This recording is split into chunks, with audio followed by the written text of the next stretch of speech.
All right, everybody, welcome back to another episode of Word with Ty Brownlow. I am your host, Ty Brownlow. And remember, no one is worthless, no story is worthless. Today, ladies and gentlemen, do I have a treat for you. All the way from California, please put your hands together for Miss Vettainia and Ayanna Clark. Hello, ladies. Hi, thank you for having us. Thank you for joining, man. Thank you for coming onto the platform.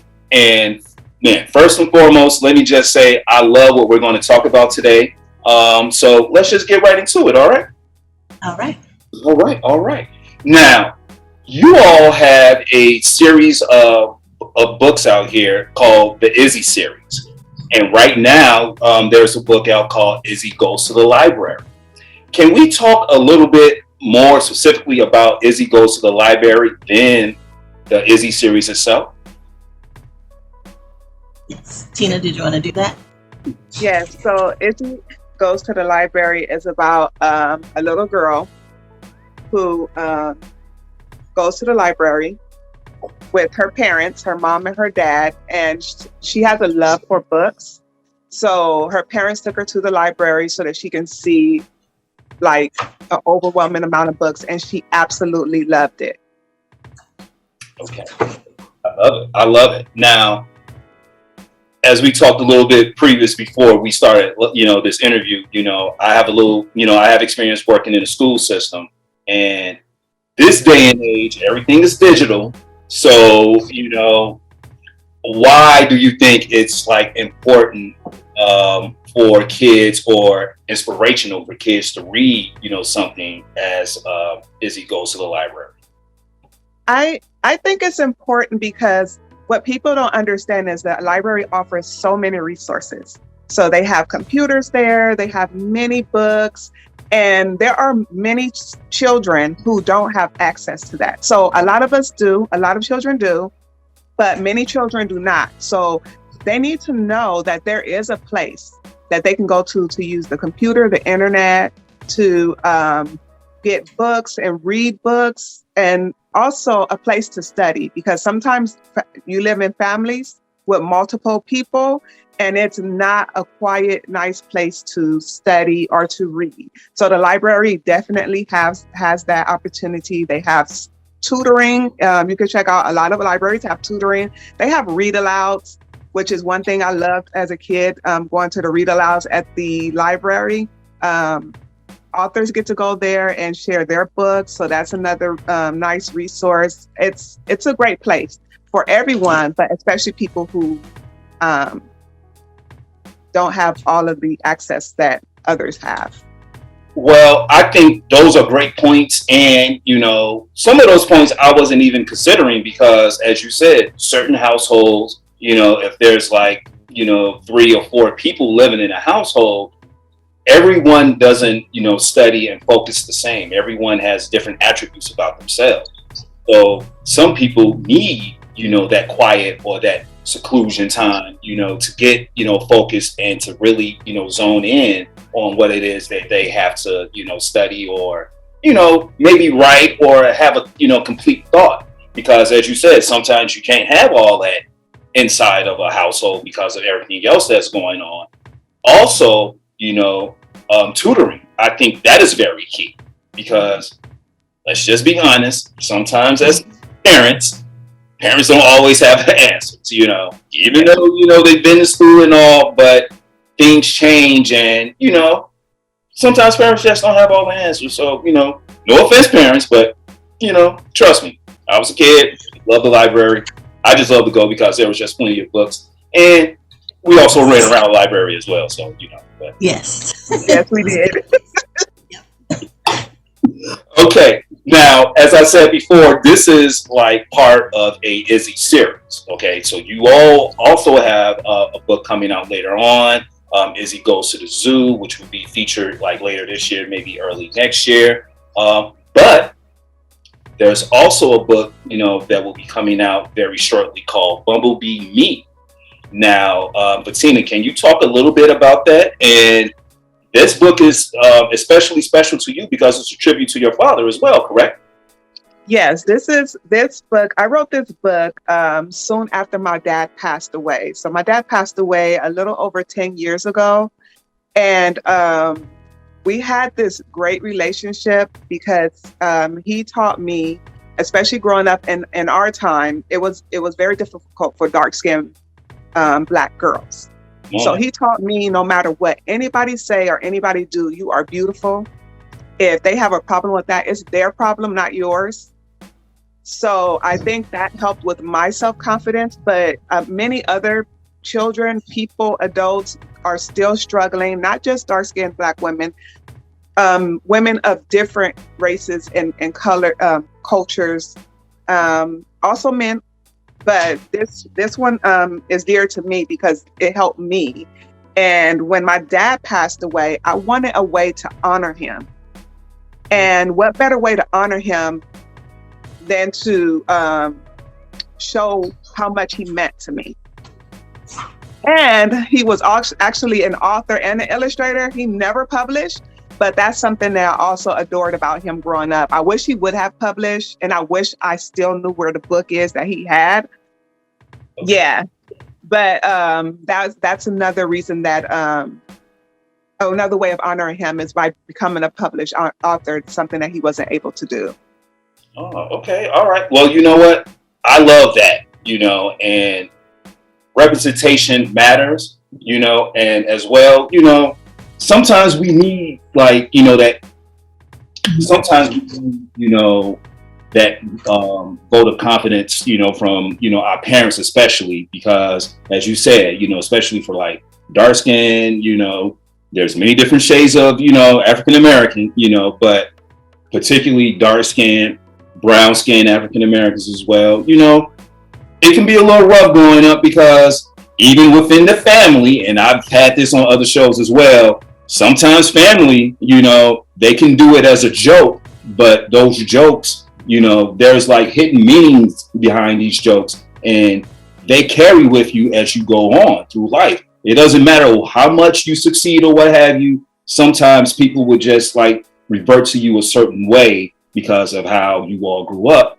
I don't think it's fair, but, I also think that's key, to have a parent, to have a loved one to instill in you that, love and trust, and, to let you know, hey, you know what? People are going to say whatever they want to say. That's their issue. You are man. You matter. You're somebody.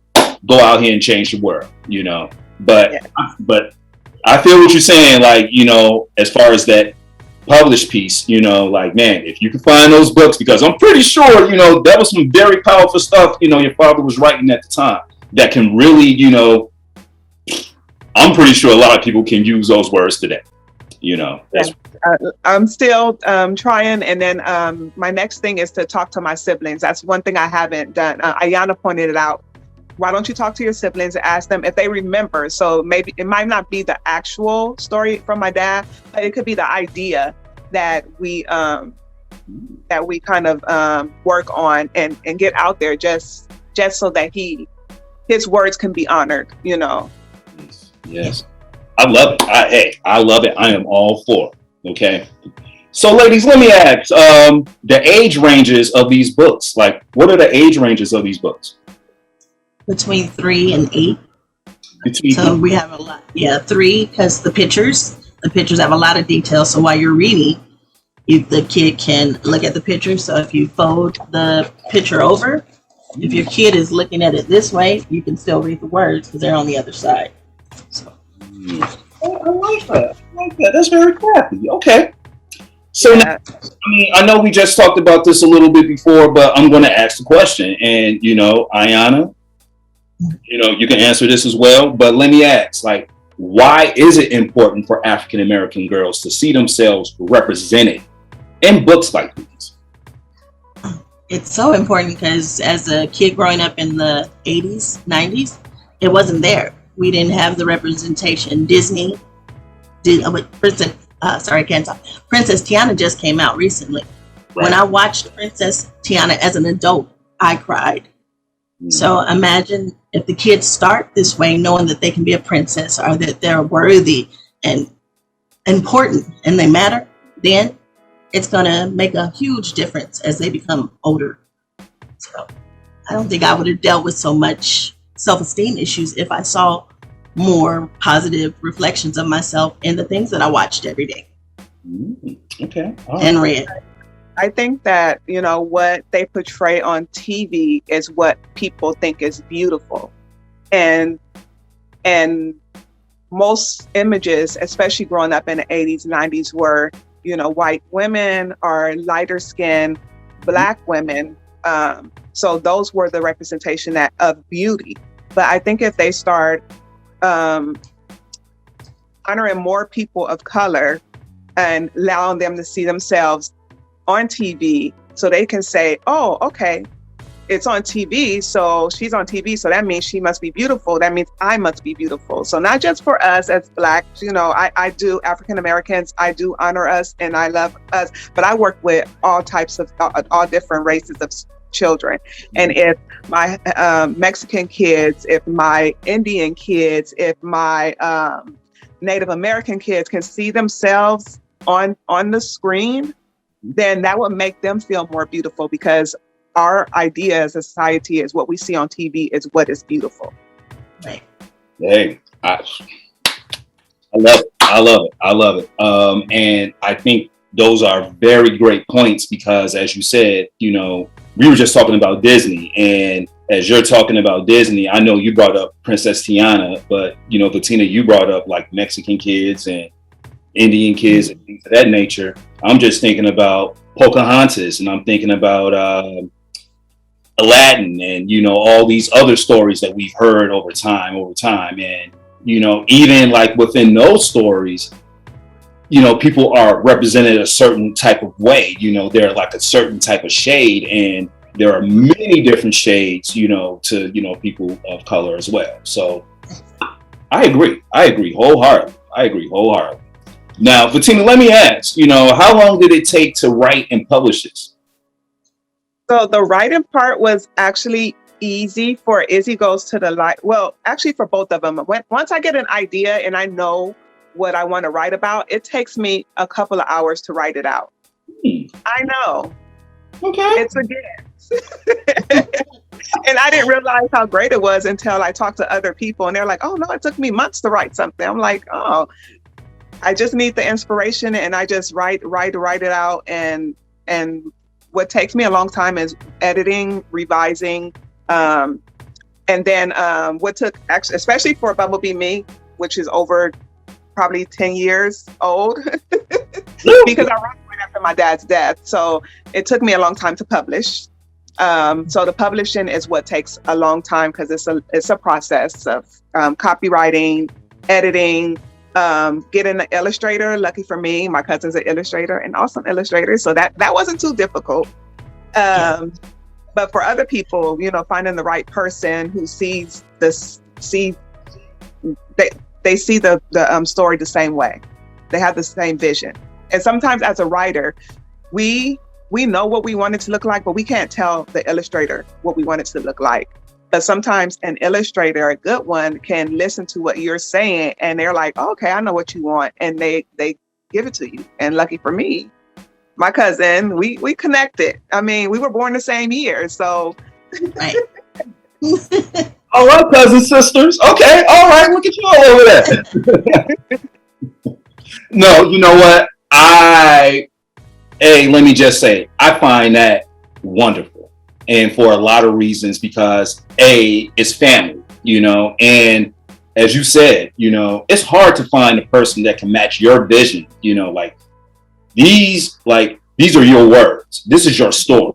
And to find a person who can put that to pictures or what have you, oh, I know what it is that you want. You want you want this, you want that, you want this. And to be spot on with that vision, and have it come together. Hey, yes. And to have that be, a person in the family. Awesome. Awesome. But now let me ask this question to you all. Now, I know you all are family, cousins, of course, sister cousins, as I like to say. All right. But how has working together changed you all's relationship? Not sure if it's changed it, because we talk all the time anyway. So it's more, we're not talking about just life anymore. It's all business. So what are we going to do? When is this next show? Did you answer this email? Did you? So, I mean, it's a little bit different, but I think we need to probably find time to just not talk about business anymore to catch up, because it's a lot right now. I'm a lot, but it's fun. And we work really well to each other. I listen to what she says. She listens to what I say. When it comes to writing, you know, that's her end. When it comes to the art, I handle that. And we don't usually have a lot of conflict with that. Okay. All right. Vettainia, has it changed any for you, or is it pretty much like Ayanna said? Yeah, it's pretty much like Ayanna said. We do talk a lot more about business. And then I just had a baby. So even when we are talking personally, she's talking to my baby. So we don't get to talk that much. You know, my baby takes over the conversation, and them two have an amazing relationship. She's like a second mom to her too. So I think that changed because when we're not talking about business, she's typically talking to my baby. So okay. Look, we are a family, like a giant tree. Yeah, I got to throw, I have to throw like the Dream Girls in there real quick. But I like that, and like we said before, it's family, and business partners as well. And on top of that, it's just the connections, and I believe that's just the most important thing. It's just connecting, seeing the other person beyond, whatever else is going on. Just seeing the other person, as a person. So, having someone to talk to, throw ideas at, and, as you all said, I know at times, the business part, it can be grueling at times, but also on the other side, you can let that go and still talk about, family things and things that go on as well. And as you said, Bettina, the baby takes over, like, I don't know what it is about these kids sometimes. Like, look, you don't pay bills around here. Why are you in my conversation? But that's okay. That's story for another day. It's not about her. It's not about you anymore, cousin. Sorry. Okay. All right. So, Ayanna, I want to shift the focus over to you for a bit here. And I want to talk about something near and dear to you. I want to talk about Art You Happy LLC. I know that's your company. Can you talk a little bit more about that? Well, the company started, I've been looking for a name for a while, but my biggest thing when I was younger was my self-esteem. I had a really hard time, really, really hard time. And it took a long time to get my confidence back. Some things still even bother me from high school that I remember. There were some mean people out there. So those that are listening, tell your kids time, because it sticks. It sticks. 30 years later, I still remember some comments, and it's a trigger. But my Art You Happy was, I've always been an artist, but that was my getaway, to draw something to escape everything that was happening in the world. So either by painting, crayons, that early on, or anything, it would be my art. So usually the art that I would draw would be women smiling, because I wasn't smiling. So if you look at my art on like my website, most of the women have expressions of joy, because that's what art brings to me. And I want my art to bring that to other people, joy. That's what it's about. So I want to say Art You Happy, because you should be. Yes, I agree. I agree wholeheartedly, and, sometimes, like art can be, as you said, your outlet to battle, self-esteem issues, either from the appearance, whether it be like a speech impediment or something of that nature or what have you. Because as you said, kids people can be mean, not just in middle school and grammar school, but also high school as well. And image issues that, that you probably had then, we take those, into our like adolescent and adulthood lives. And, like, as you said, sometimes there are triggers or what have you that like, set certain things off. And having an outlet like that, I feel man, not only makes you even a better and like, a real dope illustrator, but it allows you to think on certain levels to get, basically to connect with people, because as you said, sometimes Vettainia may have an idea. Oh, you know what? I know what goes with that. This can go with that. This can go with that. And this can go with that. And, put it together, finished product. There we are. I think it's great. Yes. Now, Ayanna, I know you something personal, and we can just talk about it for a second, but I know you had a bout with breast cancer. Can you talk to us just a little bit about that? Definitely. So in 2017, I was diagnosed with stage 3 breast cancer, or triple negative breast cancer. I was having problems. I was really sick beforehand, going to the doctors over and over. They weren't listening to me. I'm like, no, this isn't right. Nope, something is wrong. And at the end of it, it was pretty much don't drink coffee. Women have pain in their breast.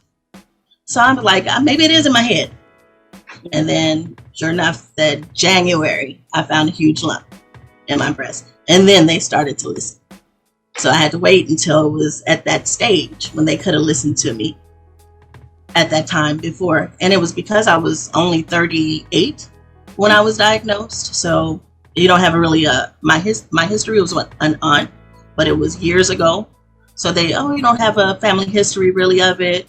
It's not that. They don't listen. And I think we're finding more in the news that they aren't listening to Black people, especially Black women. Our pain doesn't matter. So I want to say, if you have it, if you feel it, if you think it, get a 3rd, 4th, 5th opinion. Take care of yourself, because they're not going to take care of you. Sorry.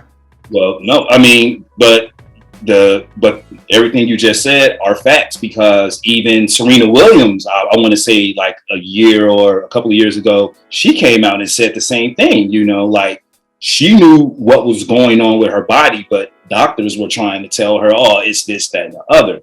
And I think, especially within the African-American community, when we do go see these, physicians and doctors or what have you, and we're telling them what's wrong with us, I'm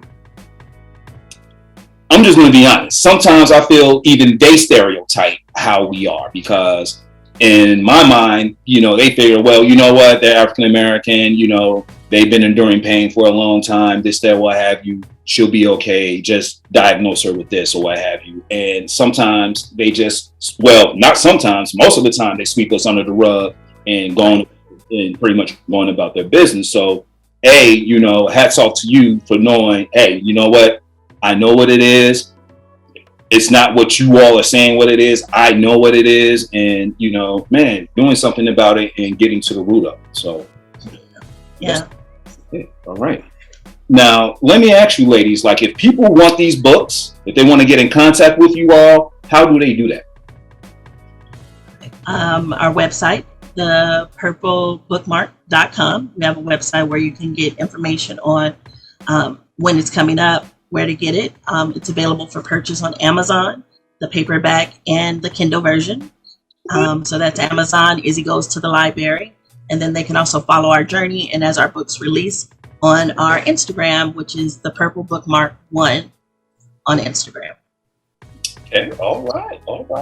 So look, for all my people out there with those Amazon Prime accounts, I know a lot of you all, okay, man, go ahead and get that Prime. You'll get it the next day or the day after, but you should get it the next day because you got Prime, you're paying for that. But go ahead and leave that review. Go ahead and give it a thumbs up, man. Look, we love all that stuff over here, all right? And I love supporting, the Black community, especially, our Black authors, and illustrators as well, when it comes to kids and young adults and adults as well. So support people, okay? Ladies, I have come to the last question of my show.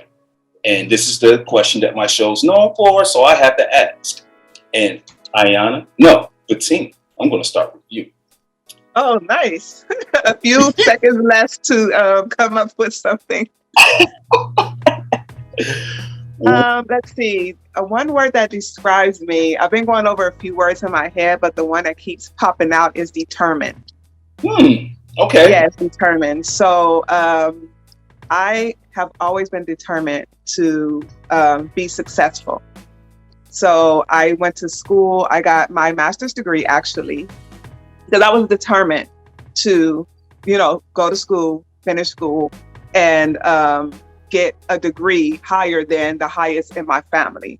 So at that time, it was bachelor's degree, and so I wanted my master's degree. So my parents are teenage parents. They were teenage parents, and I was determined not to be a teenage parent. So determined. It took me 40 years, but Hey. very determined. I wanted to teach kids, so I was determined to become a teacher. And once I learned about working with kids with special needs, I was determined to be the best teacher I can be for them. When also in turn, they taught me so much more than I probably teach them. So determined. So I'm determined to be a successful author. I am determined to raise my daughter the best that I can and leave her a legacy of generational wealth and fortune. And just determined. Yeah. Well, Miss Ayanna, I gotta throw it over to you now. What's the one word that best describes you and why?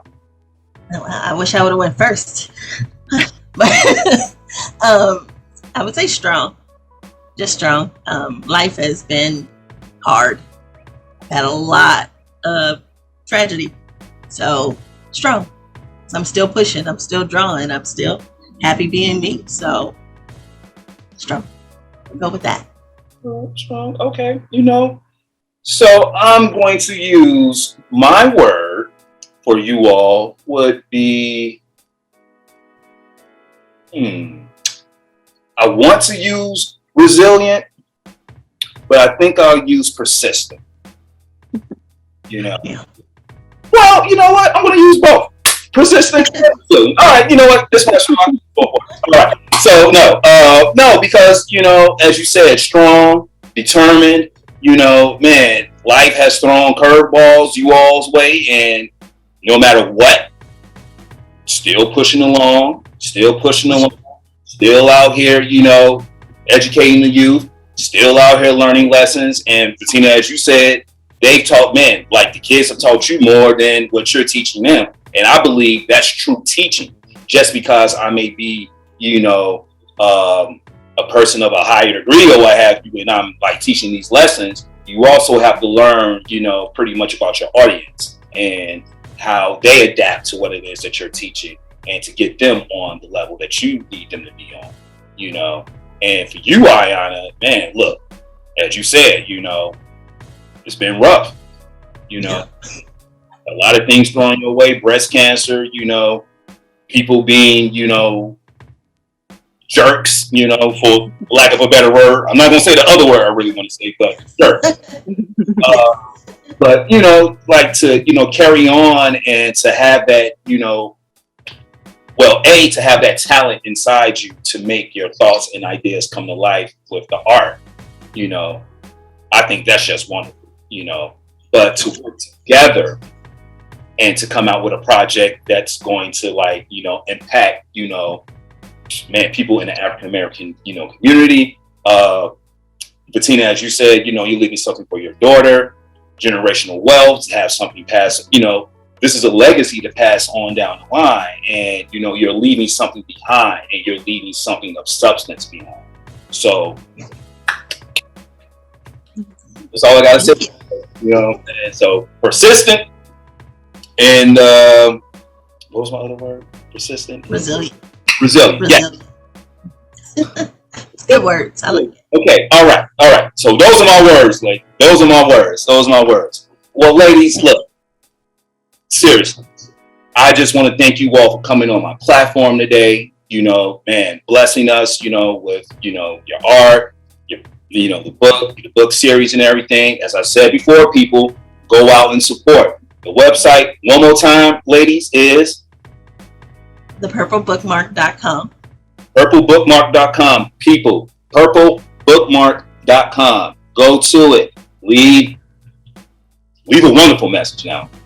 Just leave. You can subscribe. You can subscribe there to get information, updates, and stay in touch with us. And we'll stay in touch with you. Yes. Ladies, I love it. I love it. Thank you all. Thank you all. And once again, ladies and gentlemen, this has been Word with Ty Brownlow. I have been your host, Ty Brownlow. Remember, no one is worthless. No story is worthless. You can follow me all social media platforms at Word with Ty Brownlow, or you can go to my website, tybrownlow.com. Definitely get this wonderful interview, plus other great interviews. Ayanna, Vettainia, Clarks, thank you all. Thank you. Ayannas, thank you so much. No problem at all. Appreciate you having us. Yes. Have a good one.